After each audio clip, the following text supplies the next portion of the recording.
Welcome back, everybody, to another Growth Support Conversation. My name is Neil, and today I'm joined by Brian Levine to talk about a little bit of a support hot take, I think, compared to what I think the conversation normally is, because we generally talk about support as being a cost center, and a lot of the conversation is around how do we make it a value driver, how do we change that perspective, how do we really shift it, and I think Brian has a really interesting take on the reality of what support is and how we can take that into consideration into the future. Before we dive into that, Brian, you want to introduce yourself, where you're coming from, maybe your thoughts? Yeah, so hey everyone, I'm Brian Levine. I'm the CEO of Yetto, new help desk that we're building currently in beta, so you probably haven't heard of us yet, but I hope you do soon. And I've been in support and support leadership for the past 12 years. And so I have a lot of opinions about how operations run, should run, could run. And this topic about support is a cost center, and everyone gets like so tense just hearing that phrase. I have some strong opinions that I think we should stop feeling so tense about it and just embrace that we're a cost center and stop making it so negative. And actually, I talked about this back in I want to say it was March. There was a conference I don't remember, it was San Diego. So this whole conversation came out of a talk I gave earlier this year, and I hope it ruffles a few feathers, but in a good way, in a positive way, you know. It's like you said the bad word, but like yeah, exactly. Why do you think people get so tense about hearing that? I think there's a disconnect in the way accountants use the phrase, and then CEOs typically use the phrase, and then support staff hears the phrase, right? Accountants say like, you're a cost center. That means we're not putting like revenue on your balance sheet, and it's just like a math spreadsheet calculation. It's useful for like figuring out taxes. There are laws around this in different countries. And then when a CEO says this, they're saying, all right, support's a cost center, so we got to minimize the cost to the business. That's like what that means. But then when support people hear this, what they hear is they're going to cut our jobs. They're not going to give us the resources we need, and no one really understands what we even do here. And it's super aggravating. And like all three of those things are true, which I think is the most aggravating part of it. Like it's really hard to get people to feel differently when we all agree on like the core things, are just like kind of interpreting them more personally. I mean, from a support leadership perspective, from my side, I'm like, well, we have so much value to offer in support. How can we be a cost center? All these things, like we have so much to give back. We're trying to connect things to renewability. We're trying to connect them to revenue. How can we still possibly be a cost center in that sense? I mean, you kind of have the trifecta, right? You're CEO, you have support leadership experience, and you're also doing support at a help desk. So yeah, this is actually the worst part, right? Is this became like really personal for me when I had to embody like all of those roles, and it like clicked, like, oh, we are a cost center, right? And the thing that like set me off on this was I'm not going to throw anyone under the bus. I think everyone in the support community is wonderful and a genius, obviously. But there was a conference earlier this year where I gave this talk, and the theme of the conference was like moving beyond cost center. Like, how do we become a value driver instead of a cost center? And for me, like at the time, like the business was like, we're just starting to acquire users, and I'm in charge of all our finances, and I'm trying to like manage contractors and our own staff. And talking about this as a cost center is like very true. Like we are a cost center, like on the books, but that doesn't mean we're not a value driver, right? I feel like the support teams, and you can even see this like in the comments on LinkedIn on the blog post that I wrote. A lot of people are saying, how can we be a cost center if we're driving so much value, right? And I think we are a cost center because we're driving so much value, right? A cost center just means like the part of the business that we have to spend money on to get value out of, right? When you think of something like the sales team as the ultimate like profit center instead of a cost center, right?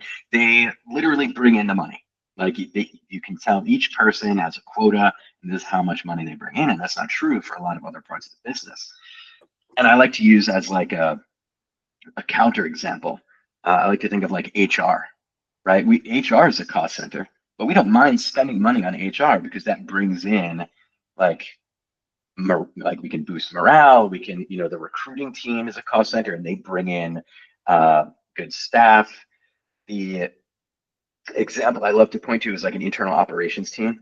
Like, I don't know if you work in an office. I do not work in an office. But thinking about my times of when we did, I'm in an office now. okay. Do you have like do you have a pool table? Do you have amenities in your office? Forget about a pool table. Do you have like, I don't know, just nice things in your office, a comfortable couch to sit on? Like that all Oh yeah. costs money, right? And that stuff is not bringing in revenue, but it's still worth spending money on, right? So how do we determine the value that those things provide and how much money we're willing to put in? Like we have to think of like their return on investment, that ROI, and we have to think of it in support also. And like we don't like doing that. I think as support people, we kind of expect other teams to think like, oh, of course support is valuable. Spend any amount of money you want on support because they're the ones talking to customers. But that's just not, that doesn't make sense. It's not realistic. Yeah. I think from like when you think about sales, like obviously a profit center, you're bringing in money and revenue. And if you're not bringing in money and revenue, then you're not necessarily bringing value in that sense. If you are that profit center in sales, like if you have a salesperson who has, you're obviously paying them their, salary, you're paying for the equipment that they have, you're paying for all of this. It's a cost to have that person there, but that person is bringing in a ton of revenue into the organization. That's essentially the very blunt way to put it, their value, right? That's the There's math, a lot more to it. That's a bad way to put it, but it's the math side of it. But for support, that value is translated separately. It's different, right? It's not revenue that is the value per se. It's the customer insights, the organization that they're bringing in, the actual experience that they're giving to that customer. So you can still be a cost center driving immense value. It's just a matter of, playing into those terms. I always try and reframe it a little bit to it's an investment, right? An investment center. Exactly. They're investing money into you so that you can provide ROI on that. Doesn't necessarily mean you're bringing positive financial outcomes, but it is something that you're driving a huge amount of value around. And to be clear, I think a lot of support teams do bring in or contribute to revenue generation, right? And this is anytime I bring this up, a really common argument that I get is that, well, support is like responsible for renewals, right? If the product is broken, this is really common in like tech, in SaaS, B2B SaaS especially, right? If the product sucks and engineering isn't fixing all these bugs, it's up to support to figure out the workaround. So we're the reason that customers are staying with the product. We're the reason you're getting renewals. We're the reason you're reducing churn. We're the reason you're getting new customers coming on. Like support should get credit for that. And I think there's some truth to it, right? I think we are a huge contributor to revenue and maintaining revenue and growing revenue. But I don't think you can say how much. I don't think you can say support is responsible for like 20% of new revenue in the past quarter, for example. And I don't think most support leaders, when you press them on that, we say, all right, if you're responsible for revenue, can you show me how much? I don't think anyone really wants to be. I don't think people want to put it on the books and say, yes, I will be responsible for 20% of new revenue next quarter or next year, right? And that's kind of a shit job that like no one in support really wants to be responsible for that. And I don't think they should be. And it changes the dynamic too, right? Like if you say, hey, you're responsible for X amount of revenue, we need your reps to be able to drive that much revenue. You're going to change the way you have conversations. What is the actual perception of those? You're going to start looking at, instead of just how do I best support this customer to get the best outcome possible for them, you're going to start thinking about, okay, how can I do this so that they will then buy more, or buy something different, or upsell or renew. And then it becomes a little bit of a positioning game in that sense. And then you're pseudo sales. Absolutely. Yeah. And also the customers like react to that, right? I was at a company where we started to do that. We started to say, all right, you know, our support team, anytime you're on a call with a customer and you hear that like this thing isn't working for them and you know that like some other part of the product would and you could upsell, like use that, right? Pitch that to them. And so the support team started looking for those opportunities. And eventually the customers started realizing that every time they contact support, they're really talking to a salesperson, that there's no support team left. And then they just stop contacting. Like they don't want to call up because they have a problem and they get pitched some new product or a new upsell or, hey, your renewal's coming up. Like that's not the conversation they're expecting. So it ends up being like a bad experience for everyone, right? No one really wins in that. Yeah, indeed. I think finding that balance of like what is the true value of support, like understanding that it is an actual full, you know, investment, instead of focusing on like, okay, how do we become a profit center? How do you just continue Yeah. to be that value driver and drive more value through the investment that you have? How do you start to try and shift the perspective a little bit from, okay, now we're a cost center. I understand, I have the baseline understanding, support's a cost center. Where do we put that What do I investment? do next? What do I do next? Yeah. I think this is, for me, this is where it really clicked, is that don't just think of like what you're doing in support. Support feels very reactive, and like as a support leader, especially if you're new to support leadership or even new within a company, everything you just feel underwater all the time. So you just say, all right, how do I like keep these customers happy? How do I keep moving through these issues? Get feedback into product and engineering and marketing and sales, whoever, but like keep the customers moving. That backlog is like your big enemy. But every now and then you got to take a step back. I know you just came back from vacation where you had like time to like step back and look at things. And I think this is like something every support leader needs to do, like 4 times a year, maybe like do it quarterly, step back and say, all right, here are the things we're doing and here's how much it costs to do those things, right? We often do this once a year when it comes to like headcount planning or something. Okay, how many people am I going to need to hire next year? But think of it more granularly, right? Like what services am I providing and how much is it costing me to like provide those services? If it's email support, phone support, I want to do social media support, whatever it is, like what does it cost to do that? And what are like my big dreams? Like, what do I want to be doing in the future? Maybe we don't have phone support and I want to be able to offer that to certain customers. Like, what would it cost to do that? And then think, all right, like, if I didn't get the budget that I have now, if I had like, 80% of that budget, 60, 50% of that budget, what could I do? Right? Start thinking in terms of like, for how much money I'm putting in, what do I get out of it? Right? Because ultimately, this is what your finance team, this is what your C-suite is thinking about. They're putting money into your team and they want to know what they get out of it. And they want to know what the trade-offs are, right? If I have less money to give you, what do I lose? What do I get for that amount of money?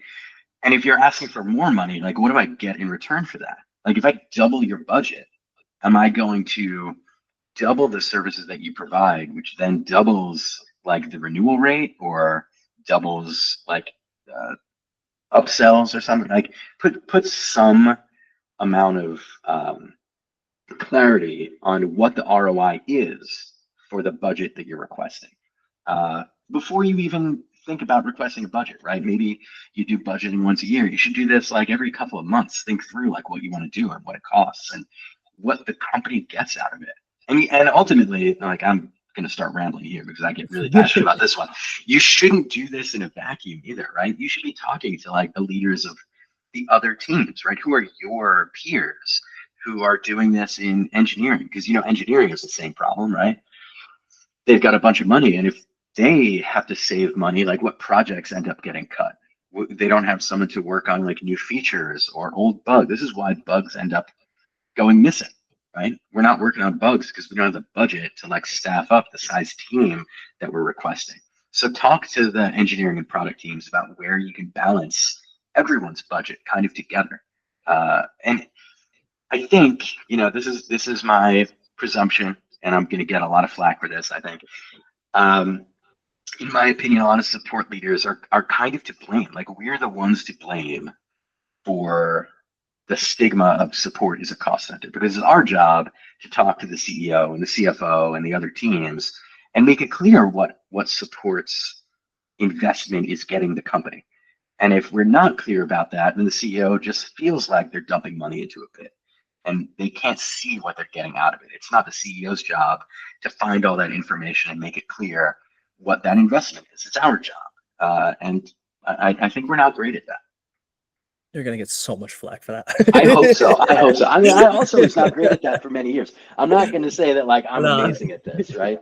It took 10 years to get good at this, and I think a lot of us could use some more practice. No, I love it, and that's exactly why I have these conversations, right? Because the earlier and sooner that you can kind of think about that and start to change that perspective or relationship of how you approach some of those conversations, the better you can have them, and also understand what that value means to those other stakeholders. Yeah. If you come asking your CEO, your other peers, what are the most valuable things that support can offer you, or what are the challenges that you're having? How can we start to help solve those? You can also decide where that investment is better spent. Do you need all of those channels, for example? Yeah. If you're offering 50 channels, are people using those channels for support? Do you actually need it? How much it costs? If you have 1 or 2 customers every couple of months come into that channel, but it costs a lot to run that channel, keep it up. Is it worth that investment in a sense? So I do think that there are some decisions that you can definitely make around that. I'll give an example from my practical experience here. Like, we don't have support. We run office hours for support. We don't have 24/7 support. Nice. If we wanted to run 24/7 support, that's a pretty hefty investment for persona costs, or like for personnel, for how do we actually want to run that. But at the same time, is there a demand for it from our customers? What will actually give us if we do offer that? Is it worth that investment? So asking these kind of tough questions in that sense can help you to decide what is that payoff actually going to be, and how can we actually move forward. And also, oftentimes there are alternatives that might not cost as much or actually save you money in that sense. If I wanted to run, sparking off the brain here, if I wanted to run 24/7 support and I don't want to staff for it, how can I leverage AI? Maybe I'm actually being able to accomplish it in a different way. And I think thinking about those types of things is really where the creative problem solving starts to become our leverage, right? Like being scrappy, how can we actually come up with creative solutions that solve the same problem? There are many other ways to do certain things. Yeah. And I think a lot of times, I'm a CEO now, so I'm guilty of it. Like, I'm the shitty person now. You go to your team and you say, we should be supporting. I see people talking about us on Twitter. Like, we got to be on Twitter. We got to be on LinkedIn. You got to answer people on LinkedIn. Why aren't we 24/7 now? Why are we only, doing this or 24/5? Like, why are we not doing this more? And as a support leader, it's your responsibility to have already thought of this a little bit, right? Instead of, I saw this. I got this reaction after I gave the talk. They're like, "That's all well and good, but like my CEO just comes to me and says, all right, well now we're cutting your budget by 80%, and you have to support these 2 new channels, right? Like, these are just coming down the pipe. This is what we've got to do. Now I've got to make it work, and I've got to deal with my angry support team." And I thought, well, like, you missed a step, right? You got to like push back on your CEO. They don't know what it costs you to do that. They don't know why that's difficult for you. Make that a discussion instead of just like a command. And maybe, some CEOs are shitty and they're not gonna really discuss this with you. And that's like, I'm not gonna make excuses for like people who are bad at their job. But in general, like, if the CEO or whoever your boss is comes to you and says, I want us to support customers on Twitter now, or I want us to, be on Discord, like, run some numbers, see what that's going to cost you, see what the benefit is. My favorite one was years ago at GitHub, we did 24/7 support. And that meant like someone had to be on weekends, and we did like Sunday through Thursday shifts, and like just all sorts of wacky stuff to make this work. And ultimately, we just realized we weren't getting enough customers. Like we didn't have enough support requests and nothing urgent over the weekend to make this worth it. But we'd already started doing it, so you can't really remove support channels. Like it's really hard to remove support channels, especially I guess a company gets bigger and as your support team gets bigger. But if we had done some of that math ahead of time, we never would have launched that program, right? We just didn't need 24/7 coverage. We didn't need weekend coverage, and that was a missed opportunity on my part, right? To go to I was reporting to the COO at the time to say, look, we don't need this, right? He came to me first day as the VP of support. He was like, "We want to do phone support," and I just said no. I was like, I don't think any of our customers want that. I don't think for the few customers who are going to call, I don't think it's worth staffing it. And so we didn't for like 5 years until we could build up or figure out like what the demand was for that and build up a case for financially like implementing that. I love what you say, like, yeah, an immediate. You're like, yep, immediate, nope. Like, I'm Yeah, not gonna do that. But you can I just love say what you no say. sometimes. I mean, it's also the case, right?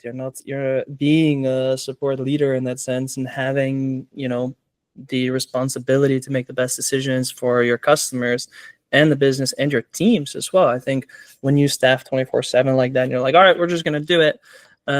That impacts, your team culture, your teams as well, and, their working hours and mentality around certain things. Obviously, it serves the business in a certain way, but is it really serving your customers in the way that they want? I think keeping this, three-way, decision-making process of like, okay, well, let's pull it in. Let's actually really take a data-driven approach to the demand for it. Yeah, And there's been plenty of times when I've also invalidated a bunch of my own hypothesis of like, hey, if we do this, this is going to be great. And then you look at the data and you're like, oh, actually, it's not that much. Okay, all right, well, right. let's move on to the next thing.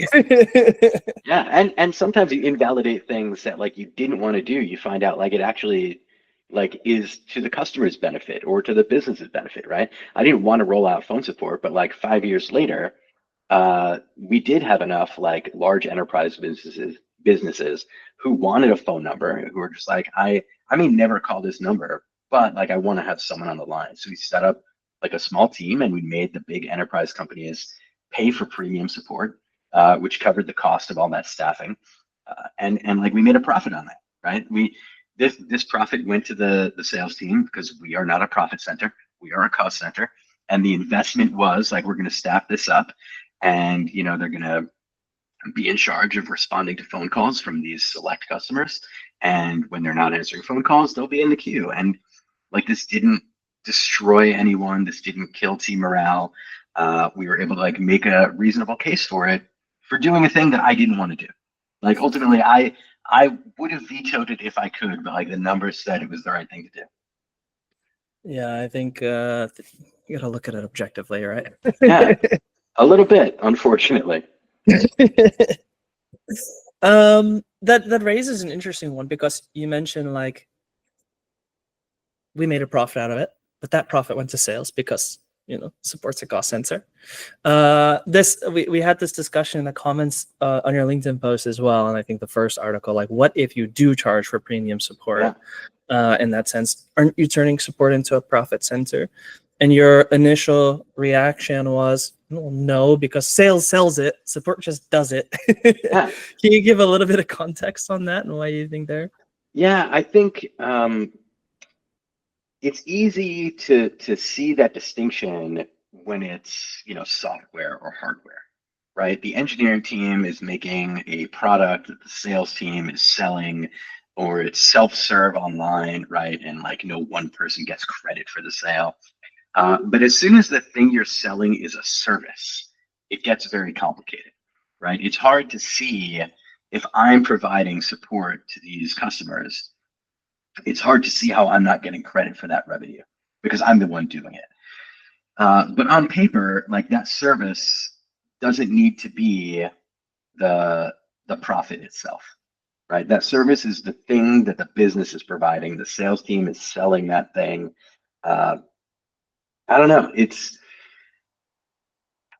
like an emotional reaction, I think, right? If I'm so tied up in like this customer's problems and keeping them paying for not just our product now, but this service that I'm providing. Like, how is that not my revenue, right? How am I not the one doing that?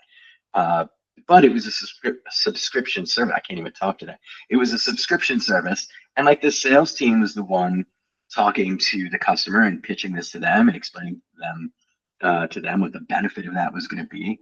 And like we can have a million conversations about whether sales should even be a profit center, about like does sales really do all of the selling when it's the engineering team and the product team and the support? Like everyone is contributing to this. Why is sales getting credit for all this stuff? This is accounting stuff. Like we often get really wrapped up in like the personal on this stuff, but it's numbers on a spreadsheet, man.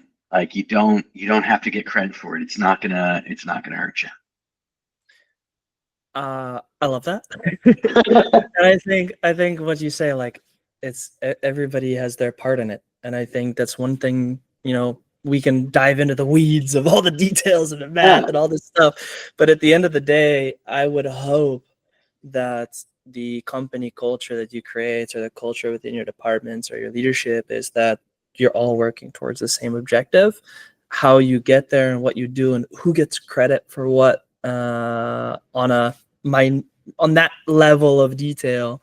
Obviously, if you're presenting commission and rewards for it, that's a different thing, right? Then it translates into real monetary value for an individual in that sense. But from an organizational level, everybody has their part, and I hope that everybody's working towards the same goals of what's best for their organization, their teams, and their business. And I think a lot of this can be summed up just like that. I think that's such an important point, right? That all of this really comes down to like your company culture and your team culture, right? If I'm on the support team and I feel like I'm contributing to the product, and I know that the engineering team and the product team and the marketing team and the sales team and the finance team all feel like I'm contributing, if we all feel like equals within the company, then you often don't even hear a CEO say, well, support's a cost center, right? The reason, I think part of the reason that we are so struck by that phrase is we only ever hear it in like a negative context, right? You only hear your leadership say support is a cost center when they mean to cut your costs. They don't say, support's a cost center, so let's talk about what we get out of you, right? Let's talk about the value you provide as a cost center. And we often don't hear, recruiting over there is a cost center, our talent team is a cost center, our, HQ operations team is a cost center.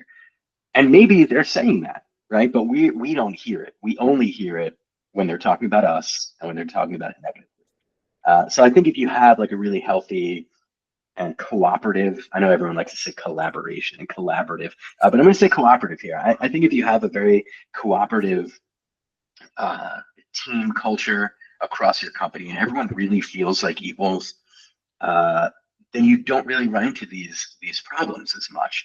And you're already having these discussions. You're already talking to engineering and the C-suite and finance about what you're providing, and they know what you're providing, and they're helping you get more out of your team, and you're helping them get more out of their team, right? This whole conversation is kind of moot at that point, right? Because it doesn't matter whether you're a profit center or a cost center. So a lot of this comes down to like this whole conversation could be erased if we just acknowledge that we're all contributing to the business. Absolutely. I love this because the last conversation that I had, so that the episode before this and this conversation contradict each other in like the best way possible because it's literally a conversation with my CEO about the value that support brings to the organization, and this conversation as well, kind of, bringing it back into the same thing. And one of the things that he mentioned was, I asked him this. I was like, so what's your view? Do you see it as a cost center, as a value driver, or what do you see it as? And he said, well, like, yeah, there's always a cost component. We're doing annual budgeting. Of course, we're going to look at it. But at the same time, he's like, outside of that, I never think about it. So maybe that's absolutely where you want to get. right? You need to get everyone to that point where like I think about the cost and the amount of money that I put into this team when it's time to like budget. And outside of that, I know that they've got what they need and everyone's gonna like provide the best service they can provide. And that goes for support as well as every other team at the company. Yeah, and I think it's interesting because like once you do get to that point and you can kind of create this baseline, then I think people get a lot of understanding in that sense. And maybe it's a conversation that's, as harsh as it is, we're having ourselves about ourselves that maybe isn't shared from a different perspective. But I mean, Yeah, yeah, obviously it's I would say an age-old conversation at it this point. is. It is. And it does make me wonder, right? Like what is the difference in the leadership, right? Like your CEO feels like, yeah, there's a cost component, but like that's not the way I think about the team. Like what happened differently between that CEO and the CEO who thinks, all right, how do I minimize? How do I get rid of this entire team and just put AI there? How do I get a bot to do this work so I don't have to pay this much money? It doesn't really matter to me, right? I like to think that like anyone in leadership position who has never talked to a customer before is not going to see the value like in it like viscerally, like you're not going to feel the value provided. But I don't know. I'm sure there's way more to it than that.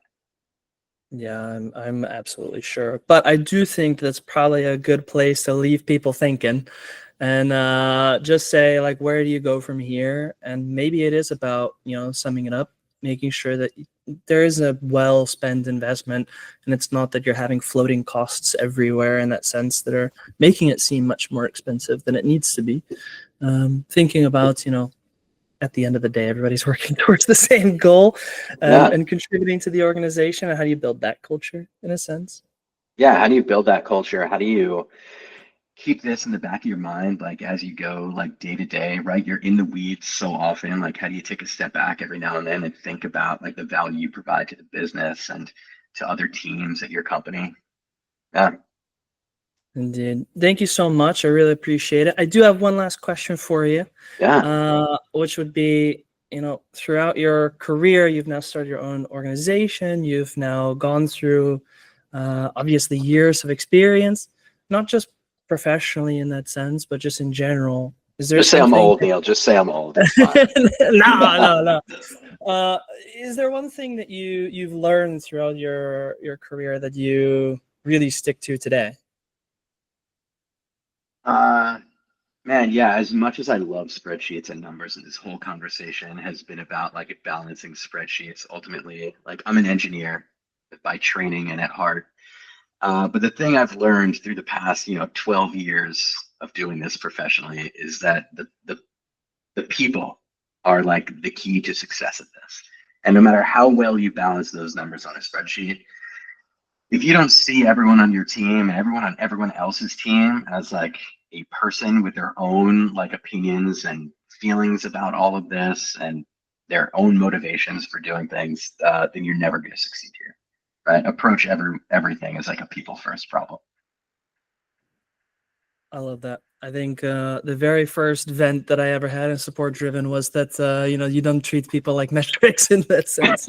Like people are not numbers. Yeah.